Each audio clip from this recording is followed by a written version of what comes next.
This list is going to become increasingly more personal and embarrassing as we go along. Here are 12 items that I find really helpful to minimize my discomfort. If you don't know me, I'm Lisa. I'm a solo traveler. I have ADHD and autism, and I'm currently in Sydney. The first one is the humble travel towel or even a travel yoga mat.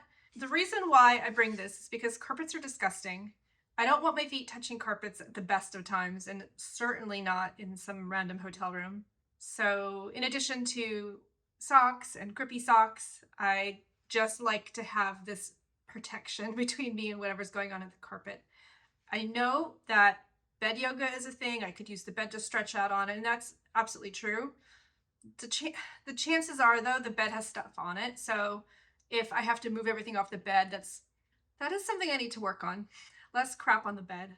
Also, bed yoga, if you've ever tried to do something like a warrior position, it just feels super unstable and not very safe. So the next one is moisturizers. And I'm thinking eyes, face, lips, personal downstairs areas, nails. I feel like everything starts to dry out as you get older, and flying and altitude and just temperature changes, all of these things can contribute to dry skin.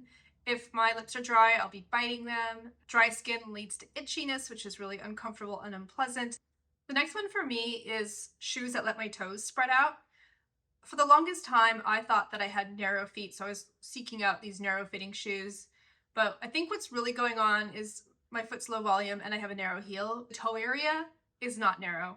As a result, it's led to a lot of other issues like plantar fasciitis and tight calves. So these days, I'm mostly wearing two types of trainers. One is a barefoot style shoe where it's really twisty. It's quite a thin sole. There's not a lot of cushioning, so you can feel the ground, and the shoe molds to the shape of the ground. And as someone who is hypermobile and I've twisted my ankles so many times, I just can't with any heel anymore. So I feel a lot more secure in these barefoot shoes, and my toes have plenty of space. At the same time, I also like having shoes with arch support. My other shoe is a lot more rigid, but the arch support does feel really good. I basically alternate. The third shoe I'm traveling with right now is a pair of flip-flops that has arch support built in, and they're really comfy. I'm really pleasantly surprised. I can walk pretty far in these. Next one is a Dermaplaner. They're pretty multifunctional. So most people use it to shave the fuzz off the face or trim around your eyebrows, but it's also really good to cut tags off of things. I'm thinking shopping tags. I suppose you could use it to cut a tag off clothing, but I'd be careful about cutting a hole. I can also use it to trim my bangs a little bit. One of my sensory issues is I can't deal with hair touching like my eyelashes or anything like that, so keeping it out of the way is most important. Like a Swiss Army knife, but make it beauty. As far as I know, it's completely fine to fly with this. I did have my nail scissors taken off of me at Melbourne Airport, so kind of sad about that. The next one is this thin bathrobe. It's actually repurposed sari silk.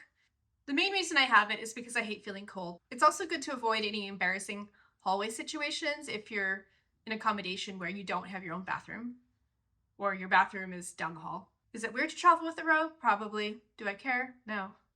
I'm so sensitive to the cold. I'm not willing to endure like a wet skin cold air combination. And it's not limited to winter. I was in Malaysia and my boyfriend at the time, had the air conditioning on. So I stepped out of the shower and it was freezing cold. Like it felt like pain. And I just had a complete meltdown. There's like no way that I fly all this way and spend all this money to be this uncomfortable. Yeah, a few lessons were learned that day. The next one is a portable door lock. I ordered it a couple months ago and I've used it several times already. It's pretty lightweight and it fits in this case, so it's just nice. It easily stashes in a pocket. As a solo traveler, it's just a little bit of added safety for hotel rooms or any kind of shared accommodation situation. I was in an Airbnb not that long ago, and the house was 3 bedrooms. Each room was rented out individually, and I didn't know who else was in these rooms. So I was really glad to have it. So that one's not just the physical comfort of being able to relax more, but yeah, the mental comfort as well.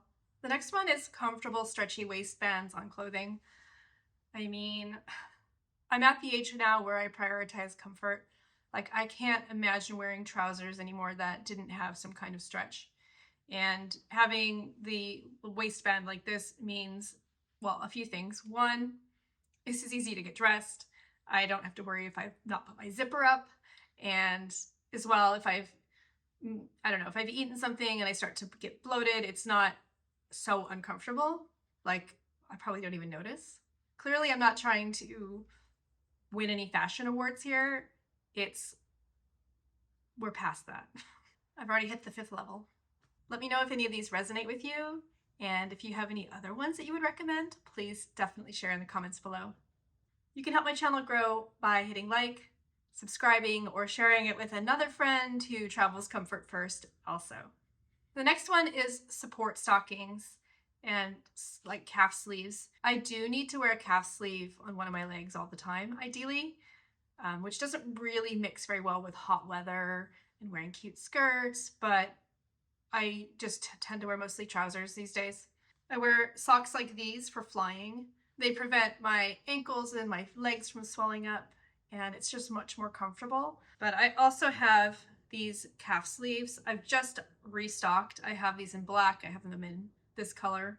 You have to get the sizing right, but it's great because I can still wear things like sandals and it doesn't matter. Here's an old one. I think I need to retire it. The ends are curling and it's lost a lot of its elasticity. So it's not actually doing the job anymore. Oh, I also have to restock because I tend to take them off in bed at night and then they get left behind. Like, they never leave the bed. So yeah, I need to watch that. I have to have a comfortable bra. Ditched underwire a long time ago. I really enjoy these tops that have the built-in.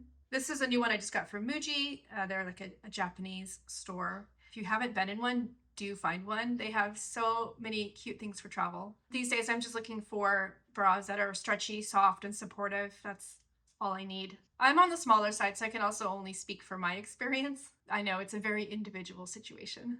Next one that I won't compromise on is comfortable sleepwear. So I have this tank dress. I think I've mentioned it before in this channel, but it's made of the tencel fabric and it is so soft. So for me, sleepwear, I don't want anything bunching around my waist or in my legs or anywhere. I don't want anything touching me.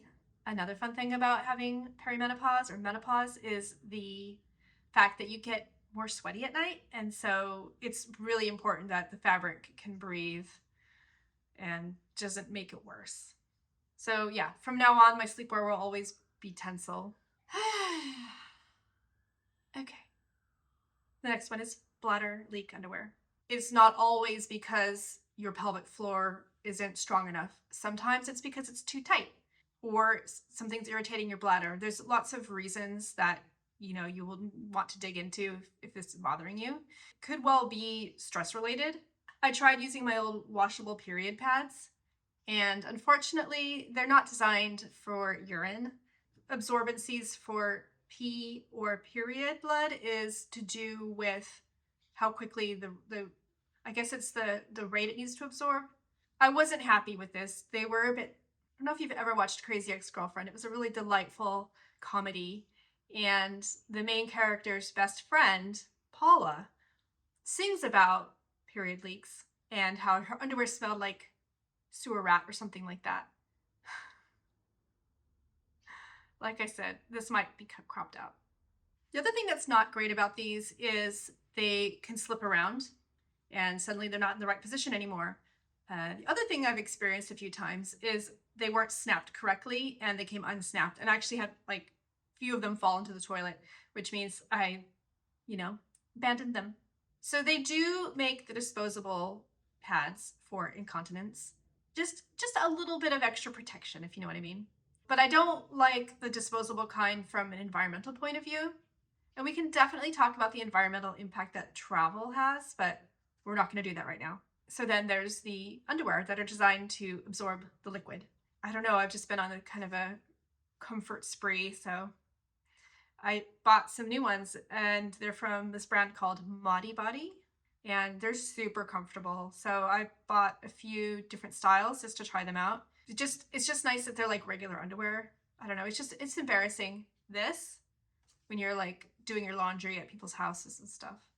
If you don't need this product, I'm very happy for you. The next one is intimate wipes. So I've mentioned hand wipes a few times before, and I also think it's a good idea to have specific wipes for your nether regions. And they're formulated obviously not to be irritating. And it's just a little bit of extra freshness. I don't think I need to say much more than that. For those of you that were expecting me to mention a personal massager, I actually don't travel with one. Should I?